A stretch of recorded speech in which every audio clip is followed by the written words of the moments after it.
আসো আমার বেহেশতের মধ্যে একটু খেয়াল রাও। বাবার একটু পরীক্ষা করিয়া দেখেন আমার নফস কোন অবস্থায় আছে।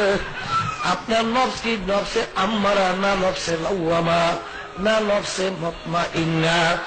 যে আল্লাহর বান্দা বান্দিরা আমার মাওলার জিকির করে আল্লাহর ফজল করমে দেখবেন আস্তে আস্তে নফসের হালাত পরিবর্তন হইতে আছে। নফসে আম্মারা থেকে লাওয়ামা, লাওয়ামা থেকে মুতমাইন্নায় পরিণত হয়ে গেছে। এমন এক শ্রেণী আল্লাহর বান্দা বান্দিরা দুনিয়াতে আছে, দেখবেন তাদের সামনে গুনাহ আসলে শরীরের ভিতরে ঝালঝালা তৈরি হয়ে যায়। আল্লাহু আল্লাহ। আমার মাওলা তাদের সম্পর্কে বলছেন তাকশাইরু মিনহু জুলুদুল্লাযীনা ইয়াখশাউনা রাব্বাহুম সুম্মা তালিনু জুলুদুহুম ওয়া কুলুবুহুম ইলা যিকরিল্লাহ। এমন এক শ্রেণী আল্লাহর বান্দা বান্দিরা দুনিয়ার মধ্যে আছে যারা আমার মাওলার আযাব ও গজবের কথা শুনলে, আমার মাওলার আযাব ও গজবের কথা মনে পড়লে তাদের চামড়া থরথর করে কাঁপতে ওঠে, তাদের কলমের ভিতরে ঝালঝালা তৈরি হইয়া যায়। আল্লাহু আল্লাহ আল্লাহু। আপনার কথা মানার জন্য হুজুর আমি পাগলের মতো জঙ্গলে দৌড়েছি। হুজুর এমন করে আমার জানা মতো জায়গা নাই, যেই জায়গা আমি যাই নাই, কিন্তু জঙ্গলের মধ্যে যাইয়া গোপরে মুরগি জবাই করা শুরু করি, কিন্তু চাইয়া দেখি আমার মাওলা আমার দিকে চাইয়া রয়েছে।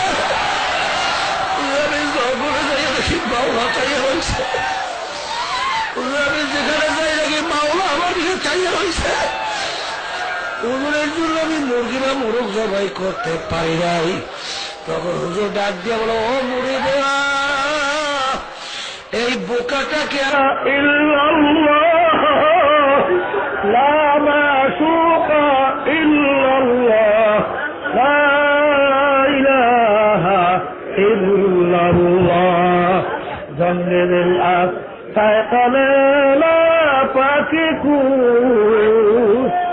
ইরতে বাদে মুহাব্বত তাকিকু আল্লাহ আল্লাহ আর তামান্না।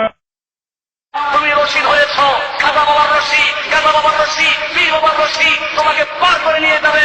জেনে রাখো মুসলিম, বইতে লিখেছে কারো যদি দুইজন পীর হয় তাহলে দুই পীর তোমাকে দুই জানাদের ভেদ করে দেবে। কোন পীরে বইতে লেখা আছে? চরমনাই পীরে বইতে লেখা আছে। মওয়াইদে সাফিয়া ৫৫ নম্বর পৃষ্ঠা। এই পৃষ্ঠার শেষ দিকে লেখা আছে, এই পৃষ্ঠার শেষ দিকে লেখা আছে উর্দুতে একটি প্রথম কারো যদি দুজন পীর হয়, এবার উর্দুতে একটা যাতে করে মানুষ হাদিস কোরআন বুঝে থাকে। अगर किसी के दो पीर हो तो दो डाना पकड़ के भेस्ट में ले जाएगा कोई हर्ज नहीं। বাংলা পরে পৃষ্ঠা ৫৬ নম্বর পৃষ্ঠা লেখা আছে, যদি তোমার দুইজন পীর হয় এবং দুইজন পীর ভালো হয়, দুই পীর তোমাকে দুই ডানা করে ভেস্তে নিয়ে গেলে কোনো অসুবিধা নাই। আমার তোমার জাতি পীর মুরিদি নয়, কিভাবে শিরক থাকছে আজকে আমাদের বুঝতে হবে। লা ইলাহা পড়ছে, জিকিরের ছাড়াই এই লোকগুলো মসজিদ পাঠায় লা ইলাহা ইল্লাল্লাহ ওটা পাঠাও একটা। আর পরিষ্কার বলছি সাহাবায়ে কেরাম মানে তাল মিলিয়ে সুরে সব মিলিয়ে চিৎকার করে